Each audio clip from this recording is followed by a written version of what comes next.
Cheerio, fellow people. Today, once again, I'll be exposing my classmates and teachers. So you might have been wondering about the thumbnail I used in my previous video. I didn't have time to explain it then, so I'll explain it now. It was the last day of school until the Halloween holidays, and I was chatting with some friends. Then I saw Andrew, also known as the kid that covers his face, or Blazer Boy. Then 3 boys, Matt, Ginger, and Ethan, went behind him. Ethan didn't do anything, he was just standing there. But Matt kept trying to pull down Andrew's blazer so he can see his face. And Ginger was lifting up his blazer and trying to look under his shirt. Andrew just turned the other way, so they laughed at him. You may be wondering, why does Andrew cover his face? Well, I asked Theo, a goblin guy, about it, and he said, Andrew used to show his face in year 7, but then he began going through puberty and all that, so he began getting insecure of his face. So on the first day of year 8, he began pulling up his blazer so it can cover it. Wait, so how does he change for PE? He doesn't. He just stays outside the changing rooms and covers his face. I usually help him to the sports area, or a teacher does. Have you tried convincing him to show his face? We've tried everything. We ask him nicely, and he ignores us, his friends, and I tried falsely pulling down his blazer. That still didn't work. Then Laura said, On the way home, I saw him in a car with his mum, but he was covering his face with his hands. Let me tell you another story. For science, Mr. William made a new seating plan, and I sit between Kevin and E2. I didn't want to sit there, so I sat next to my friend Beverly. I got away with it the day before, so I thought I would again. Until Mr. Willy Wonka came here and said, Blue Bean, go back to your seat. That's a rule reminder. At least I don't have an AI-generated American wife. I said that in my head, so nobody heard that apart from me. I hate when the seating plans are boy, girl, girl. Unless I'm next to Aaron, I guess. And for some reason, Kevin would shout to Naz, Naz, shut up. even though Naz wasn't saying anything. Then Naz turned back and waved the meter stick that he stole from the teacher's desk. And he too turned his chair and said to Kevin, Oh no, Nez has the meter stick. Then Naz threw it. I didn't see him throw it as I was writing in my science book. Kevin tried catching it, but then it landed on my shoulder. But you know, I just flicked it off my arm because I'm just a chill guy. Mr. William walked up to my desk and asked if I was okay, and I just nodded. Then Mr. William told Austin that he's going to another class as he thought Austin threw it. No, I didn't. I swear on everything.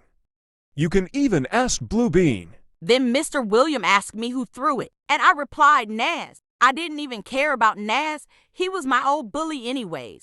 Naz, I'm calling a senior teacher to remove you. The kids on Naz's table were laughing at him for getting told off.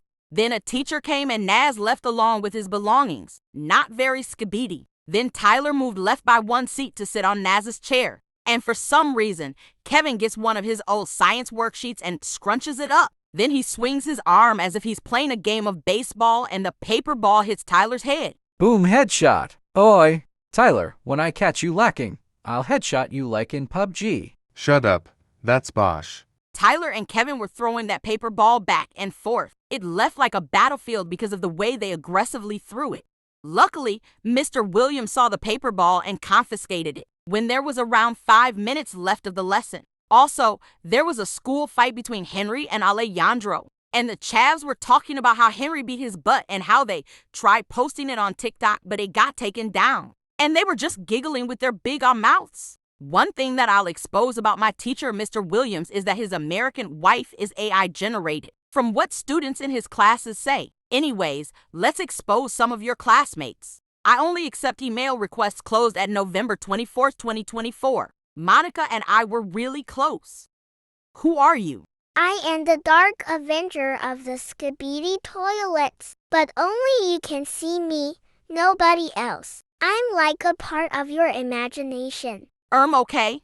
We'd always hang out after school and go different places with each other, along with Jonathan and Stella. Basically the entire friend group. What are you doing? Being part of your symphony. Okay, hush. Sarah was the closest I was with in the friend group. What about me, baby cakes? Wah! However, I soon found out that she was in a group chat where they were talking trash about me. the entire time and never ever told me about it, which made sense because she was also Monica's bestie. But at the same time, I was mad at her because she seemed closer to me. This year, when I found out that she was talking behind my back, I finally had enough of her. Same, she looks like a typical K-drama bully. So I sent her a polite and respectful message to her saying that it was my feelings. That's why we can't be friends. I made that up because Monica's mother is very nosy, so I did not want to be caught up in any trouble.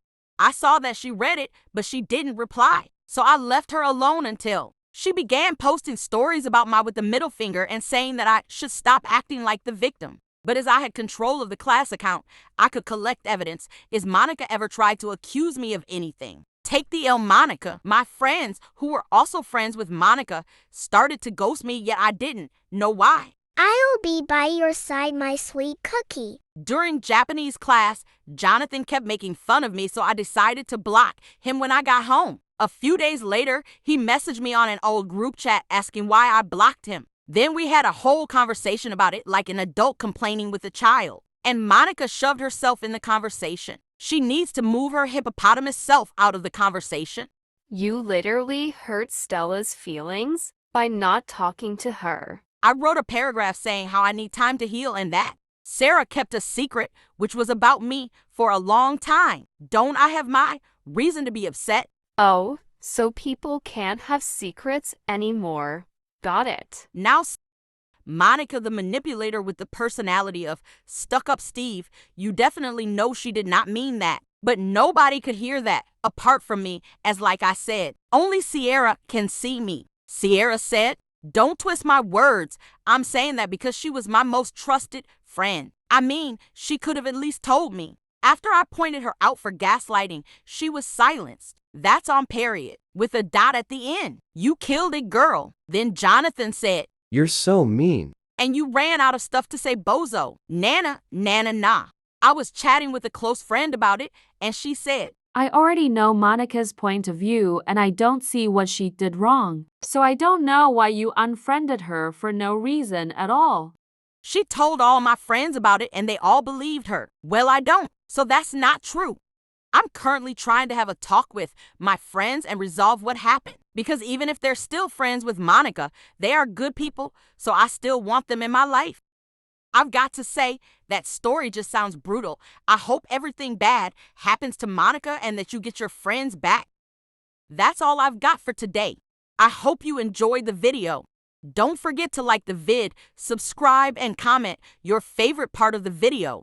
Comment with blue hearts if you've reached this far. I'll pin the first person who does. Peace out, guys. Bye.